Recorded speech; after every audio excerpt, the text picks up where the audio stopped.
আজকে আমার রমাদান day treat কেমন গেল, সারাদিন কি করলাম, ইফতারে স্পেশাল কি বানিয়েছি এই ভিডিওতে থাকবে। হ্যালো এভরিওয়ান, আই হোপ সবাই অনেক ভালো আছেন। সবাইকে রমাদান মোবারক। বরাবরের মতো ঘুম থেকে উঠে চলে গেলাম আমি আমার গার্ডেনে। আমি যখনই ঘুম থেকে উঠি না কেন আমার প্রথম কাজ থাকে আমার মিনি গার্ডেনটা ঘুরে দেখা। বেশ কিছুদিন আগে কিছু লেটুস পাতা লাগিয়েছিলাম, মাশাআল্লাহ খুবই সুন্দর হয়েছে। এদিকে আমার লিভিং রুমের কার্পেটটা অনেকদিন ধরে অবস্থা খারাপ, তাই ভাবলাম যে আজকে একটু ওয়াশ করে ফেলি। হাতে যেহেতু টাইম ছিল তাই আমি আর আমার হেল্পিং হ্যান্ড মিলে একসাথে ওয়াশ করে নিলাম। দেন আমি চলে গেলাম ইফতার রেডি করার জন্য। আজকে আমি ট্রাই করব স্পেশাল কিছু করার ইফতারিতে। ভাবলাম একটা ডেজার্ট বানিয়ে ফেলি, আর এই ডেজার্টের রেসিপিটা আমি অবশ্যই আপনাদের সাথে শেয়ার করব। এই ডেজার্টটা খুবই ইজিলি বানানো যায়, বাসায় শুধু ডিম আর দুধ থাকলেই। প্রথমেই আমি দুধগুলোকে চিনি দিয়ে জাল করে নিয়েছি। সুগন্ধির জন্য একটা দারচিনি ইউজ করেছি, আপনারা চাইলে এলাচি বা তেজপাতা যে কোনো কিছু ইউজ করতে পারেন। দেন আমি ডিম থেকে শুধুমাত্র অরেঞ্জ কালার অংশটা নিয়ে চিনি দিয়ে মিক্স করে নিয়েছি। তারপর আমি জাল দেওয়া দুধগুলোকে মিক্স করে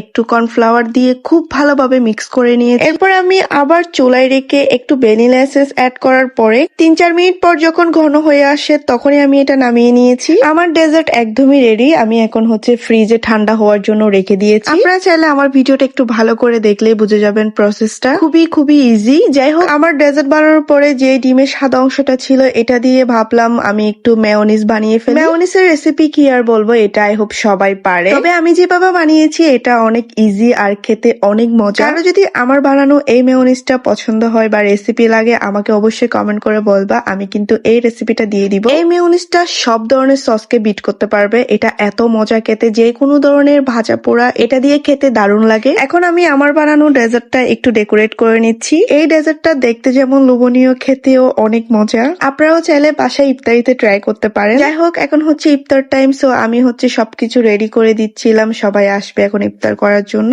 আমার ভীষণ ভাল লাগে এভাবে সুন্দর করে ইফতার রেডি করতে। আমি চাই সারাদিন রোজা রাখার পর আমার পরিবারের সবাই ইফতার টেবিলে এসে একটু খুশি হোক, শান্তি পাক। যাই হোক, এই ছিল আমার মিনি ব্লগ। সবাইকে আল্লাহ হাফিজ।